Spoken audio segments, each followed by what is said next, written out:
Bayangkan saja, pekerja bangunan konstruksi ini ternyata punya masa lalu berbahaya. Ketika anak bosnya diculik mafia, dia kembali jadi mesin pembunuh.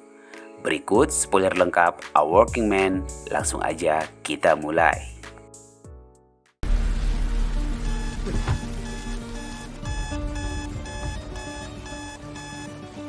Pagi itu, Leven terbangun dan bersiap untuk bekerja.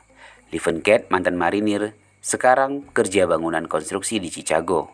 Ia bekerja di perusahaan temannya, yaitu Henry. Today's gonna be hard. We've got inspections all day. There'll be a bonus for you. And let's all go home with the same amount of fingers that we came with. All right. Hermanos. Have a good day. Lalu seorang anak gadis bernama Jenny meminta kepada ayahnya Henry untuk memberinya uang agar ia bisa pergi pesta bersama temannya malam ini. Tiba-tiba ada sekelompok orang yang mencurigakan datang ke tempat itu dan Leven pun menyadarinya. Ternyata benar saja ada sedikit kegaduhan yang menimpa salah satu rekan kerjanya. Excuse me. He needs to get back to work. Fuck out of here, it's not your business.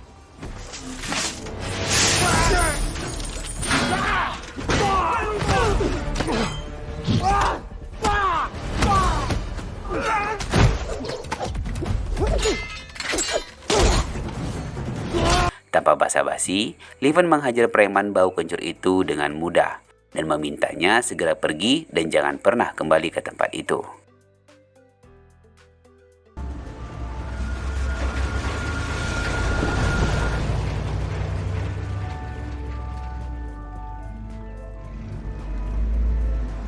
Setelah selesai bekerja, Leven pun pergi untuk bertemu dengan anaknya yaitu Mary. Muncullah pria tua yang ternyata pria tua ini tidak menyukai Leven. Yaps, pria tua ini adalah ayah mertua dari Leven. Leven mengajak Mary makan siang dan memberikannya hadiah berupa foto Mary bersama ibunya. Ternyata, ibunya Mary meninggal dunia karena depresi saat Leven menjadi seorang tentara marinir. Malam itu, Jenny bersama temannya pergi untuk berpesta. Ia tidak sadar ternyata Jenny sudah diintai oleh seorang mafia untuk diculik dan nantinya akan dijual kepada pria hidung belang.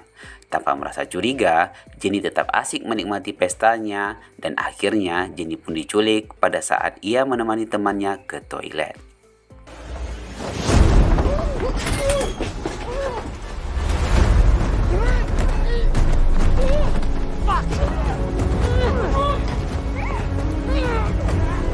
Keesokan paginya, Leven melihat polisi keluar dari ruangan kerja Henry.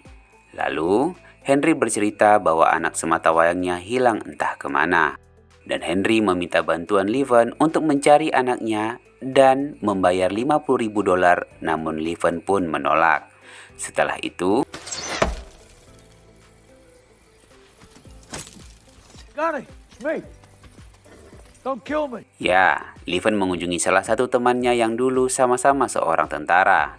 Namun sekarang buta terkena serpihan ledakan pada saat perang. Leven pun bercerita dengan temannya bahwa ia akan membantu mencari dan menyelamatkan Jenny. Lalu temannya pun berkata, You do this, you better lock in. You better go full on, no half measures. But you do. God help them. I told Jenny I had her back. pada saat itu juga, Leven menemui ayahnya Jenny dan berkata ingin membantu Henry untuk mencari Jenny karena ia sudah menganggap Jenny dan Henry seperti saudara. Look at me, brother. I'm gonna bring her home. I promise. Bring her home. Scene pun berpindah. Leven melihat kertas pencarian itu di mana tempat pertama kali Jenny hilang.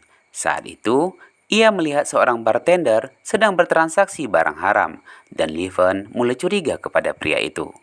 Malam itu juga, Leven mendatangi pria itu di rumahnya dan menodongkan senjata kepada pria itu lalu menanyakan di mana Jenny berada. Namun, Pria itu tidak mau bicara dan yang terjadi,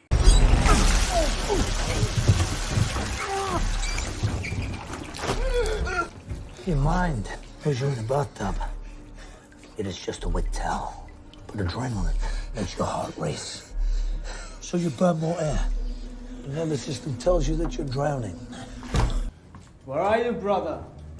saat Liven sedang asik bermain bersama pria itu, tiba-tiba teman pria itu datang dan terjadilah baku tembak.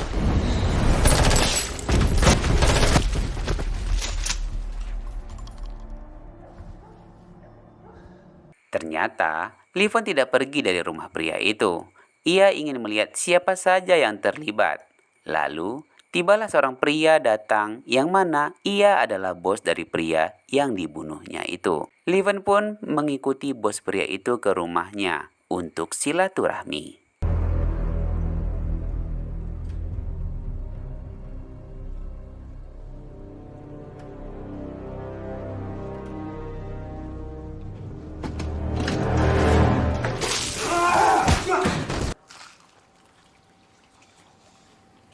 I was hungry. Who are you? Okay, we're done.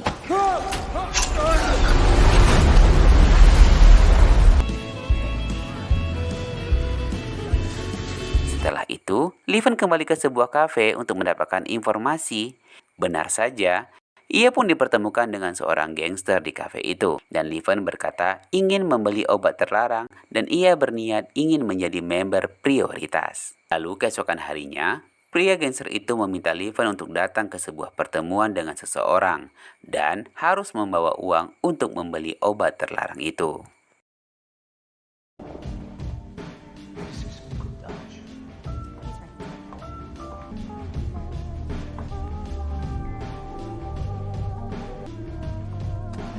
Hey, Dutch.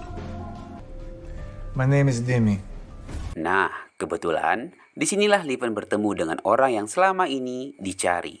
Pucuk dicinta, ulang pun tiba. Mantap bener. Malamnya, Liven segera mencari informasi lebih dalam lagi. Tapi malam itu adalah malam sial baginya. Karena ia ketahuan sedang memata-matai kelompok itu dan terjadilah aksi kejar-kejaran.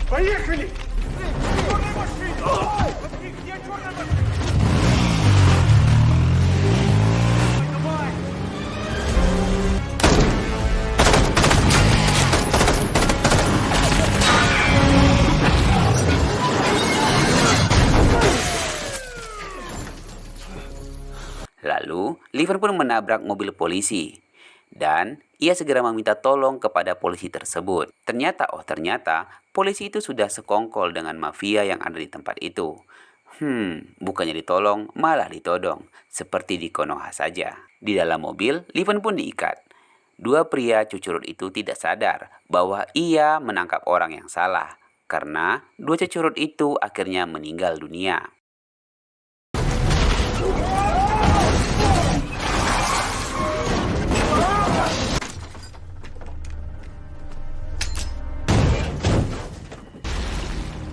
Di tempat lain, seorang kakek membawa pengawalnya untuk memberitahu bahwa ayah beserta saudaranya telah meninggal.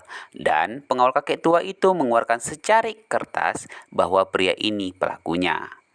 Melihat foto itu, Dimi begitu terkejut karena pria itu yang beberapa hari yang lalu bertemu dengannya dan berbisnis dengannya. Akhirnya, Dimi menyuruh orang suruhannya untuk mencari informasi siapa sebenarnya pria itu dan menyuruh anggota suruhannya untuk membunuh satu persatu keluarganya.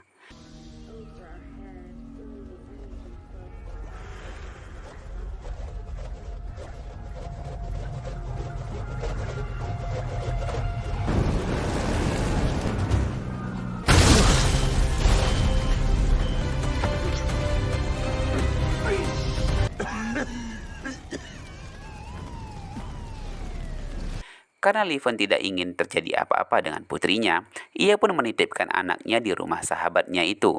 Dan sahabatnya memberikan bantuan berupa senjata.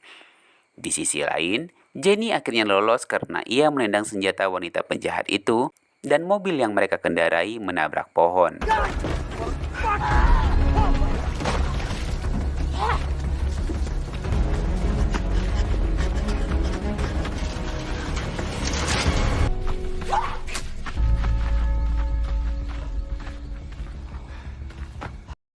Merasa sudah bebas, Jenny pun menemukan polisi yang sedang patroli untuk menolongnya.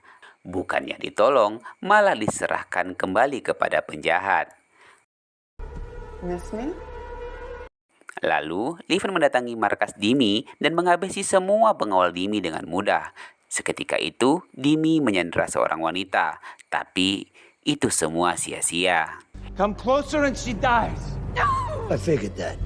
Liven pun menyandera Dimi dan membawanya untuk memberitahu di mana Jenny disembunyikan. Setelah mendapatkan informasi, Dimi pun diberi oleh-oleh timah panas agar bisa beristirahat dengan tenang di neraka. Ternyata, geng motor ini mengetahui bahwa Dimi sedang dalam bahaya dan ingin membantu Dimi. Lalu, di sebuah gudang, wanita jahat ini membawa pria berjanggut itu untuk menemui Jenny yang sudah mereka ikat di belakang gudang. Pada saat itu juga, Liven sedang sibuk menghabisi satu persatu penjahat dan aksi tembak-menembak pun tidak terelakkan. Belum sampai di situ, tiba-tiba geng motor itu pun datang dan mengepung gudang itu. Setelah menghabisi semua anggota geng motor, Leven pun berhadapan langsung dengan ketua geng motor itu.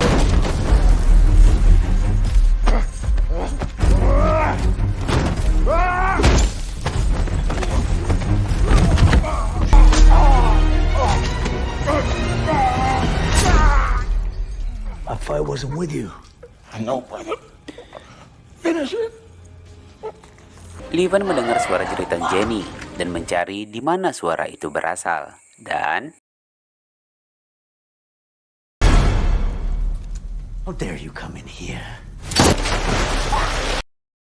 Leven menghajar penjahat yang masih tersisa itu dengan sangat mudah dan segera menyelamatkan Jenny. Tiba-tiba, polisi patroli datang kembali. Bukannya disambut dengan hangat, polisi itu malah ditembak secara membabi buta oleh mafia itu.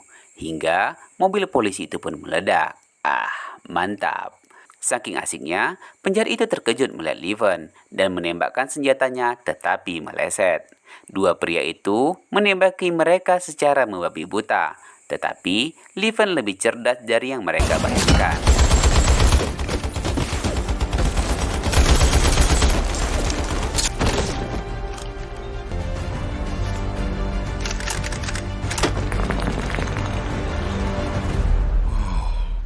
Akhirnya, mereka pun segera meninggalkan gudang itu. Tetapi, kakek tua mafia itu berada di sana dan meminta mafia lain untuk membantunya. Tetapi, mafia lain itu menolak dan meminta mengakhiri semua ini. Jika tidak, ia akan membunuh kakek tua itu. Leven pun membawa Jenny kepada ayah dan ibunya. Setelah itu, Leven pun pergi untuk menemui putrinya di kediaman sahabatnya. Hey, Dad, it's you. You came back. Told you I would.